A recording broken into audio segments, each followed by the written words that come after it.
Kawan, assalamualaikum warahmatullahi wabarakatuh. Allahumma sholli ala sayyidina Muhammad wa ala ali sayyidina Muhammad. Bismillahirrahmanirrahim. Langsung aja kita gas ya. Kali ini kita mengkritisi dan kita menyimak pernyataan dari Pak Arianto Sutadi ya, penasihat Kapolri ya, mantan jenderal. Jadi mantan jenderal ini Pak Arianto Sutadi itu saya pikir ya, dia tidak menguasai materi ya. Sekali lagi tidak menguasai materi dan tidak paham dengan pasal-pasal di KUHP pidana ataupun perdata ya. Ini cuma kritik gak apa-apa ya. Karena saya sebagai masyarakat, sebagai kontrol sosial itu bebas untuk menyampaikan pendapat, untuk mengkritik semua instansi. Tidak ada pasal pelanggaran apapun ya. Jadi menurut Pak Arianto Sutadi ini tidak sesuai dengan harapan ya, yang waktu putusan sidang PK Saka Tatal ya waktu itu ya.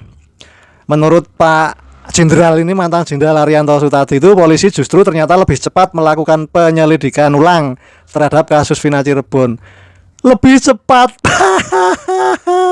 Bahkan Pak Arianto Sutadi juga mengaku mendapat kabar bahwa semua penyidik baik di tahun 2016 dan 2024 sudah dipanggil. Dipanggil untuk apa? Mana buktinya? Apakah muncul di media sosial? Kan nggak ada, entah itu dipanggil apa enggak. Nggak ada buktinya, cuma katanya kan sudah dipanggil, kata siapa kan gitu ya. Jadi Pak Arianto juga menjelaskan bahwa di sini di Barreskrim Polri juga sedang mengalami laporan, mendalami maksudnya laporan polisi yang menyatakan Aibtu Rudiana sebagai terlapor. Laporan itu dilayangkan oleh keluarga terpidana kasus Vina ya. Untuk itu pemeriksaan di Barreskrim Polri terkait laporan terhadap Aibtu Rudiana. Kalau ada laporan polisi masuk, maka ditindaklanjuti. Aibtu Rudiana itu sebagai orang biasa atau terlapor. Ya memang Aibtunya nggak ada, dia seanggap bukan polisi dia itu. Dia itu cuma sampahnya polisi. Jadi hanya bikin kotor nama institusi Polri yang terhormat ya, yang dimana 90% rakyat Indonesia sudah percaya dengan kinerja polisi. Jadi Rudiana itu adalah oknum yang ngotor-ngotori institusi polisi. Lanjut ya. Kata Pak Arianto, katanya ya, Rudiana ini dan begundal-begundalnya ini sudah diproses oleh Irwasum. Kapan prosesnya? Mana buktinya? Kok nggak ada konferensi pers? Masyarakat kan nggak tahu kalau cuma sembunyi-sembunyi dan cuma katanya. Dan katanya sudah ada tim sus. Tim susnya di mana? Masyarakat kok nggak bisa melihat, kok nggak dipublikasikan, kan gitu. Namun Pak Arianto juga mengaku belum mengetahui hasilnya, sebab dirinya baru tahu soal penyelidikan tersebut. Tahu dari mana? Tahu dari katanya, nggak melihat sendiri, tidak masuk ke Barreskrim dan tidak mengecek. Katanya sudah diproses, hasilnya belum tahu. Dan Pak Arianto juga ngomong, saya juga baru tahu kemarin, ternyata sudah dipanggil semua. Kapan manggilnya? Mana buktinya? Tapi alhamdulillah ya, sekarang Pak Arianto, mantan jenderal itu yang tidak menguasai materi dan KUHP pidana perdata ya, benar-benar tidak mengetahui karena ngomongnya itu kayak pelin-pelan ya. Sekarang sudah berbalik 180 derajat setelah Pak Oto Hasibuan dipakai menjadi orang penting bagi Prabowo. Intinya itu. Oke, untuk lebih jelasnya mari kita simak. Inilah Arianto, mantan jenderal. Tidak teliti, akhirnya memutuskan bahwa itu suatu kasus yang berat. Direncanakan bersama-sama, pemerkosaan dan sebagainya, sehingga hukumannya pun pertama kali hukuman mati, kemudian hukuman seumur hidup ya. Gitu. Nah itu, tapi kan kemudian itu putusan itu kemudian dipatahkan dengan banyaknya keterangan yang mencabut. Dan dulu pada waktu pengadilan yang pertama itu dipersangkakan seakan-akan banyak berdasarkan pada kesaksian, bukti saksi kan gitu kan, scientific investigasinya kurang.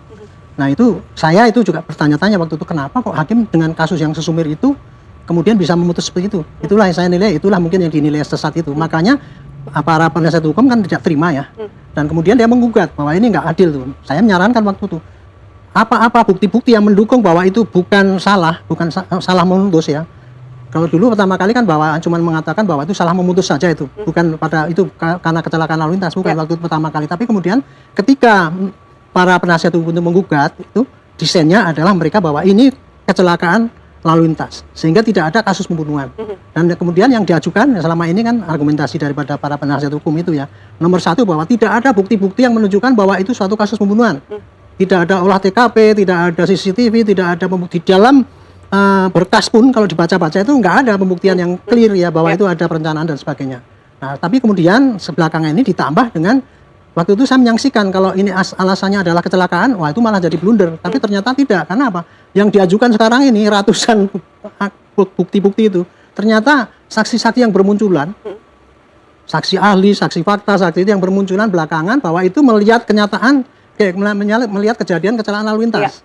Itu ya. Jadi dulunya saya masih meragukan. Nah, itu kan cuma keterangan saksi ya. Tapi ternyata juga kemarin saksi ahli mengatakan, menyatakan bagaimana bahwa ini proses kematiannya, proses ini nggak mungkin. Artinya, makanya saya pikir inilah yang terjadi ya. Jadi saya lega karena apa?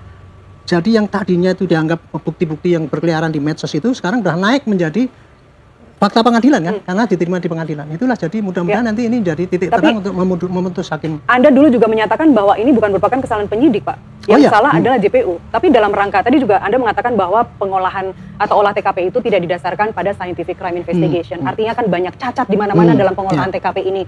TKP sudah konstruksi yang dibangun pun juga tidak jelas ini mau dijadikan apa. Tetapi kemudian Anda tidak menyalahkan penyidik dalam hal ini, yang salah adalah JPU, tapi bukankah TKP atau bukti-bukti itu yang mengambil adalah dari penyidik? Saya tidak menyalahkan penyidik karena saya melihat definisi penyidik adalah mencari keterangan alat bukti untuk menjelaskan terangnya perkara dan untuk menemukan tersangka. Definisi penyidik itu tugas pokok penyidik. Dan yang dilakukan oleh Polres Cirebon waktu itu ya, sudah dilakukan semua itu. Buktinya apa? Hasil daripada penyidikan itu berkas perkara namanya. Berkas perkara itu benar apa tidak yang menilai jaksa. Ada dua kriteria, kebenaran material ataupun formil. Kalau ini nggak benar, jaksa mestinya mengoreksi. Tapi kalau jaksa sudah menerima, berarti dia secara material sudah cukup bukti untuk membuat penuntutan, dan sudah benar formilnya itu tidak ada cacat di dalam interogasi ataupun dalam penyidikan. Jadi pada saat itu, polisi sudah menurut saya sudah benar, karena sudah diterima. Nah, Pak Rianto, sebentar saya potong, tapi bukankah penyidik dalam rangka memperoleh kesaksian atau pernyataan dari para terpidana itu mereka melakukannya dengan cara-cara tidak terpuji dan melanggar HAM. Ada yang disundut rokok, ada yang dialihkan listrik, ada segala hal penyiksaan itu terjadi ketika penyidik menggali informasi dari mereka, bukan menggali mungkin, mengintimidasi mereka agar menandatangani BAP sekalipun. Tetap penyidik nggak salah dalam hal ini, Pak? Kembali saya katakan lagi, kalau yang dituduhkan pada waktu pemeriksaan itu ada penyiksaan dan sebagainya itu mestinya sudah terkoreksi dulu pada saat berkas itu belum disampaikan ke jaksa. Kan penyiksaan itu terjadi pada saat itu kan? Mestinya sebelum berkas P21? Ya sebelum P21 dong. Mestinya waktu itu jaksa kalau dengar bahwa itu digebukin dan sebagainya itu, jaksa harus mengecek dulu kebenaran itu. Tapi kan tidak. Dan kemudian yang saya mengatakan bahwa penyidik itu waktu itu tidak salah dalam secara teoritis ya. Karena berkas itu diterima oleh hakim dan hakim memutus dengan kesalahan, bahkan naik banding sampai kasasi pun tetap gitu. Jadi karena keputusan hakim sudah inkrah menyatakan bersalah, maka penyidik tidak bisa dikatakan bersalah waktu itu. Waktu karena, itu? Ya saat itu. Ya karena saya sekarang pun nggak bisa dikatakan bersalah karena belum sampai PK-nya nanti bagaimana keputusannya gitu. Nanti saya akan lempar ke Pak Akhir ya, bersalah atau tidak sebenarnya karena penilaiannya memang begitu ya. Ya penilaian begitu. Nanti saya sekarang sudah masuk ke fakta pengadilan. Jadi itu menjadi satu alat bukti yang mestinya dulunya tuh sudah ada kan. Tetapi baru muncul sekarang, itulah yang jadi saya tanda tanya. Makanya itu ini tergantung daripada Pak Hakim nanti di PK. Mudah-mudahan melihat ini semua ada ratusan berapa bukti yang disampaikan di dalam PK ini dipertimbangkan gini, apakah ini memang betul kayak gitu ceritanya gitu. Dengan mempertimbangkan itu maka saya yakin hakim akan mengambil keputusan yang mencari kebenaran, bukan hanya membela arogansi bahwa yang dulu harus dipertahankan gitu. Mudah-mudahan ya. Hakim yang mana? Hakim Mahkamah Agung yang mengadili nanti. Sehingga yang mengadili PK ini. Kalau hakim tadi kan hanya menerima. Sudah selesai. Hanya menerima bukti-bukti itu tadi, nanti akan diserahkan pada hakim di PK itu. Baik. Hakim di MA itulah nanti yang saya harapkan melihat semua ini dan mempertimbangkan ini sebagai alat bukti apa tidak, sehingga dia bisa memutus dengan cara adil, bukan hanya secara teori.